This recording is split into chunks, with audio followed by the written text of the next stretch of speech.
जय जिनेंद्र दर्शकों, मंत्रों की जाप और भगवान का ध्यान तो हम सभी करते हैं, पर क्या आपको पता है जाप करने का सही तरीका क्या है एवं जाप कैसे करना चाहिए और कहाँ करना चाहिए? ये सब हम आज के वीडियो में जानेंगे। तो आइए देर न करते हुए इस वीडियो को शुरू करते हैं। जाप किसे कहते हैं? किसी मंत्र को बार बार स्मरण करना जाप कहलाता है। जाप किसके माध्यम से की जाती है? जाप प्रारंभ में तो माला के माध्यम से की जाती है, फिर उंगलियों के माध्यम से, और जाप में निपुण हो जाएं तो बिना उंगली चलाए मात्र मन में मंत्र का स्मरण शेष रह जाता है। जाप करने वाली माला कैसी होनी चाहिए? जाप करने वाली माला में 108 मोती हों एवं बीच में 3 मोतियों का एक मेरुदंड होता है, जहाँ से जाप प्रारंभ होती है। माला किसकी बनी होती है? माला सूत अर्थात सूती धागे से बने मोतियों की होनी चाहिए। सूत की माला सदा सुख देने वाली होती है। सोना, चांदी, मूंगा, पोत, कमल बीज, स्फटिक और मोती की माला हजारों उपवास का फल देने वाली होती है। और अग्नि द्वारा पकी हुई मिट्टी, हड्डी, लकड़ी, तुलसी और रुद्राक्ष की मालाएं कुछ भी फल देने वाली नहीं हैं, अर्थात वे मालाएं अयोग्य हैं, ग्रहण करने योग्य नहीं हैं। जाप करते समय कौन से आसन में बैठना चाहिए? सफ़ेद वस्त्र के आसन पर तथा हल्दी से रंगे हुए वस्त्र के आसन पर एवं सबसे उत्तम लाल वस्त्र के आसन पर अथवा कुशा के आसन पर बैठकर जाप करना चाहिए। दर्शकों, अब जानते हैं किस आसन पर बैठकर जाप नहीं करना चाहिए।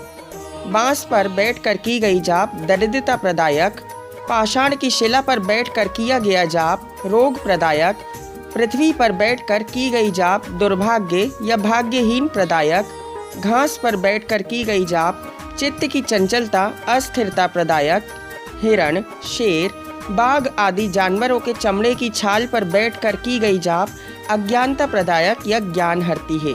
नीले वस्त्र पर बैठकर की गई जाप दुख प्रदायक, हरे वस्त्र पर बैठकर की गई जाप मान भंग में कारण बनती है। चमड़ा, कंबल, ऊन आदि के आसन पर बैठकर की गई जाप पाप वृद्धि में कारण होती है। उपर्युक्त आसन अशुभता के प्रतीक हैं, अतः इन आसनों पर बैठकर कभी भी जाप नहीं करना चाहिए। दर्शकों, अब जानते हैं शुभ आसन पर बैठकर की गई जाप का क्या फल है। सफ़ेद वस्त्र के आसन पर बैठकर की गई जाप यश में वृद्धि करने वाली होती है। हल्दी से रंगे वस्त्र पर बैठकर की गई जाप हर्ष प्रदायक, लाल वस्त्र पर बैठकर की गई जाप सुख प्रदायक, डाब अर्थात कुशा के आसन पर की गई जाप सर्वश्रेष्ठ मानी जाती है। ये सभी कार्यों की सिद्धि में लाभदायक है। कहने का तात्पर्य ये है कि सभी आसनों में डाब अर्थात कुशा का आसन सर्वश्रेष्ठ माना जाता है। हरिवंश पुराण में आचार्य श्री लिखते हैं कि श्री कृष्ण ने समुद्र के किनारे तेला की स्थापना कर डाब के आसन पर बैठकर कार्य सिद्धि की थी। आदि पुराण में भी गर्भान्वय आदि क्रियाओं में भी डाब के आसन का उल्लेख मिलता है। दर्शकों, अब आपको बताते हैं जाप कहाँ पर की जानी चाहिए और क्यों एवं उसके करने का क्या फल होता है। जाप घर में, जंगल में, बगीचे में, मंदिर में कहीं पर भी कर सकते हैं। फिर भी स्थान विशेष अर्थात मंदिर आदि में की गए जाप का फल अद्भुत माना जाता है।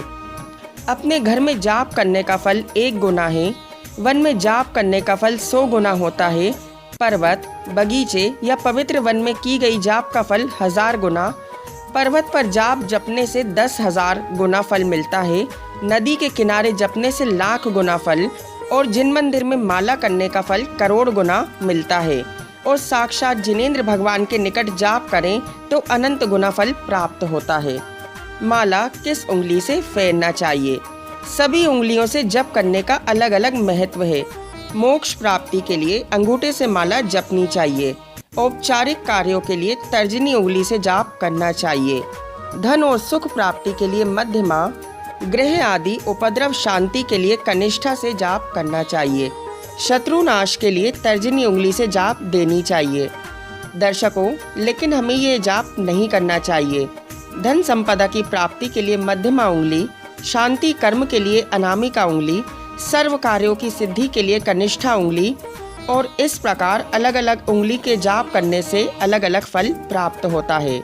बहुत से लोगों को जाप करते समय बहुत विघ्न आते हैं, जैसे आंखों में कुछ दिखना, नींद आना, छींक आना, ऊँघना आदि। तब फिर क्या करना चाहिए और क्या उसे जाप का फल मिलेगा? जो श्रावक जाप करते समय प्रमादी होकर ऊँघते हैं, नींद का झोंका लेते हैं अथवा बार बार उबासी लेते हैं या आलस्य करते हैं, उनका जाप करना ना करने के बराबर है, उसका कोई फल नहीं है। जाप करते समय वस्त्र व शरीर शुद्ध हो एवं उतने समय के लिए समस्त सांसारिक बातों से या जिन्होंने व्रत भंग कर दिए हों ऐसे पुरुष, स्त्री, शूद्र आदि को देखना, उनके साथ बात करना, उनके वचन सुनना, छींकना, उबासी लेना आदि का त्याग कर देना चाहिए। यदि जाप करते समय ये सब बातें हो जाएं, तो उसी समय जाप को छोड़ देना चाहिए और तुरंत आचमन और प्राणायाम करके पुनः जाप पूरी करनी चाहिए। यदि आचमन और प्राणायाम न हो सके तो तुरंत जिनेंद्र भगवान के दर्शन अर्थात कुछ देर के लिए उनकी प्रतिमा को निहारें, फिर बाकी जाप पूरी करें। जाप करते समय मंत्र का उच्चारण कैसे करना चाहिए? जाप करते समय सबसे पहले मंत्र का उच्चारण शुद्ध करके देख लें, फिर श्वास अंदर की ओर लेते समय नमो अरिहंताणम बोलें, फिर श्वास बाहर छोड़ते समय नमो सिद्धाणम बोलें, फिर पुनः श्वास भीतर लेते समय नमो आयरियाणम और इसी प्रकार पुनः श्वास को छोड़ते समय नमो उवज्झायणम बोलें।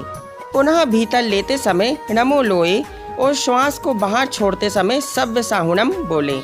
इस प्रकार 3 श्वासोच्छ्वास में एक बार नमोकार मंत्र जपना चाहिए और इसी तरह 27 श्वासोच्छ्वास में 9 बार नमोकार मंत्र का जाप करना चाहिए। मंत्र जाप करने के कितने भेद होते हैं? इसके 3 भेद होते हैं। पहला, वाचिक जाप, मंत्रों के अक्षर, पद और शब्दों को स्पष्ट और शुद्ध रीति से उच्चारण करना और इस तरह उच्चारण करना जिससे कि पास में बैठे सभी लोग सुन लें, ये वाचिक जाप कहलाती है। दूसरी, उपांशु जाप, जिसमें मंत्रों के अक्षर, पद और शब्दों का उच्चारण शुद्ध तथा स्पष्ट ही परंतु उस उच्चारण को कोई दूसरा ना सुन सके, उसको उपांशु जाप कहते हैं। वाचिक और उपांशु में सुनने ना सुनने का अंतर है। इस जाप में धीरे धीरे होंठ चलते हैं पर सुनाई नहीं पड़ता। इस जाप का फल 100 गुना माना जाता है। तीसरा, मानसिक जाप, अपने मन को एकाग्र कर अपने ही मन के द्वारा मंत्रों के जो अक्षर हैं वे एक अक्षर के बाद दूसरा अक्षर, एक पद के बाद दूसरा पद और एक शब्द के बाद दूसरे शब्दमय अर्थ चिंतन करना, अर्थात अंदर उच्चारण भी ना करके मात्र चिंतन करना मानसिक जाप कहलाती है। इस जाप का फल 1000 गुना माना जाता है। दर्शकों, अब जानते हैं जाप करते समय माला कैसे पकड़ना चाहिए।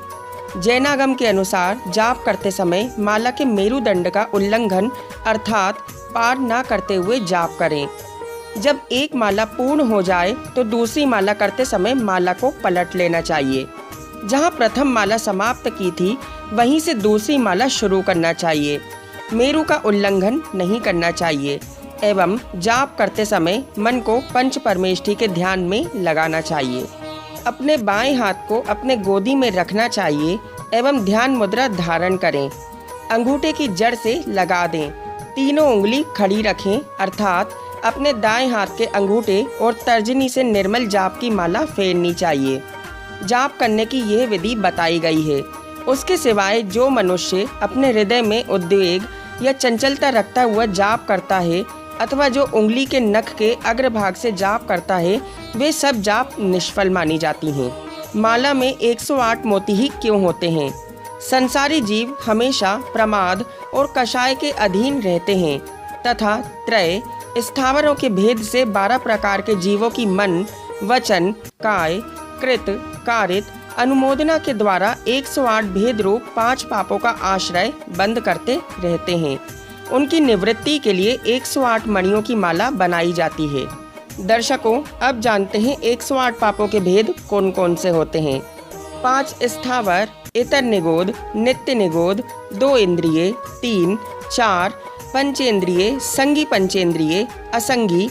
इस प्रकार 12 प्रकार के जीवों की मन से, वचन से काय से हिंसा आदि पाप किए तो 36 प्रकार के होते हैं।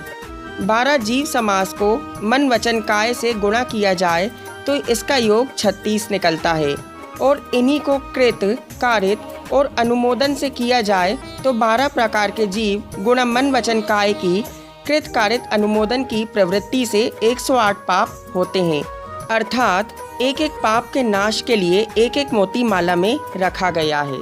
माला में 108 मोतियों का दूसरा कारण क्या है? माला में 108 मोतियों के माध्यम से 108 पापों का क्षय करने की एक भावना ये भी है। समरंभ, समारंभ और आरंभ इनका मन वचन काय से गुणा किया जाए और 4 कषाय को मिला दिया जाए तो इसका कुल योग 108 आता है। इस प्रकार हम 108 पापों की निवृत्ति के लिए जाप करते हैं। दर्शकों, अब जानते हैं 9 बार नमोकार मंत्र क्यों पढ़ते हैं। 9 एक ऐसा अंक है जो अपनी मर्यादा कभी नहीं छोड़ता। 9 का पहाड़ा जितनी बार भी पढ़ें उसका योग 9 ही आता है। जैसे यदि हम 9 का पहाड़ा पढ़ें तो उसके हर अंक की कुल संख्या 9 ही आती है। एक तरह से 9 एक ऐसा अंक है जो अपनी मर्यादा कभी नहीं छोड़ता। उसी तरीके से हे भगवान, मैं भी संसार में रहते हुए अपनी धर्म की मर्यादा को कभी ना छोड़ूं, कभी ना भूलूं। आपका स्मरण हमेशा बना रहे जिससे मैं आपके समान मुक्ति को प्राप्त करूं। दर्शकों, अब जानते हैं हाथों की उंगलियों के माध्यम से 108 बार जाप करते समय कुछ चिंतन कर सकते हैं या नहीं। हाथों की उंगलियों के माध्यम से 108 बार जाप करते समय कुछ चिंतन कर सकते हैं या नहीं। हाँ, जाप करते समय चिंतन तो परमेष्ठी का ही सतत करना चाहिए। फिर भी हाथों की उंगलियों से जाप करते समय एक बात का ध्यान रखें कि जिस प्रकार 108 बार मंत्रों को जपने के लिए उंगलियों के पर्वों का सहारा लेना पड़ता है, अर्थात बाएं हाथ की उंगलियों के 12 पर्व और दाएं हाथ की उंगलियों के 9 पर्व गिने जाते हैं, जिससे 108 बार गिनती होती है। बाएं हाथ की उंगली के 12 पर्व 12 कषायों के प्रतीक हैं। 12 कषाय अर्थात अनंतानुबंधी की क्रोध मान माया लोभ, प्रत्याख्यान की क्रोध मान माया लोभ, अप्रत्याख्यान की क्रोध मान माया लोभ और संज्वलन की क्रोध मान माया लोभ। इस प्रकार ये 12 कषाय होती हैं। 12 कषाय और दाएं हाथ की उंगलियों के 9 पर्व 9 कषाय के प्रतीक हैं, जैसे हास्य, रति, अरति, शोक, भय, जुगुप्सा, स्त्री वेद, पुरुष वेद और नपुंसक वेद। इन 9 कषायों और उपयुक्त 12 कषायों से मेरी आत्मा मुक्त होकर जिनेंद्र भगवान के समान मोक्ष प्राप्त करे, यही चिंतन करना चाहिए। जाप कौन सी उंगली से प्रारंभ करनी चाहिए? जाप दाहिने हाथ की मध्यमा उंगली के दूसरे नंबर के पर्व से शुरू करके ऊपर की ओर वाले पर्व से होते हुए दोबारा मध्यमा के तीसरे पर्व से अनामिका उंगली के निचले पर्व से ऊपर की ओर प्रथम पर्व पर अंगूठे के माध्यम से गिनती करेंगे तो एक चक्कर में 9 बार नमोकार मंत्र हो जाता है। एवं बाएं हाथ की उंगली के 12 पर्व गिनते हैं तो 12 गुणा 9 108 बार मंत्र हो जाता है। इस प्रकार एक जाप कहलाती है। हमें प्रातः काल उठकर परमात्मा का ध्यान किसके माध्यम से करना चाहिए? प्रातः काल शैया से उठकर अपने दोनों हाथों को जोड़कर नमोकार मंत्र पढ़ें एवं दोनों हाथों की हथेलियों को खोलकर आपस में मिला दें। हथेलियां मिलने से दोनों हथेलियों के बीच एक अर्धचंद्राकार सिद्ध शिला का निर्माण होता है। उसके ऊपर 8 उंगलियों पर 24 तीर्थंकर के रूप में बने रहते हैं। अतः प्रत्येक पर्व पर एक तीर्थंकर का स्मरण करते हुए परमात्मा का ध्यान कर उसे अपने मस्तक व आँखों से लगाना चाहिए। इस तरह प्रातःकाल 5 मिनट तक परमात्मा का ध्यान करें। दर्शकों, अगर आपको यह वीडियो अच्छी लगी तो इस वीडियो को लाइक एंड शेयर करना ना भूलें और अगर आप हमारे चैनल पर नए हैं तो जिनवाणी ज्ञान चैनल को ज़रूर सब्सक्राइब करें। जय जिनेंद्र।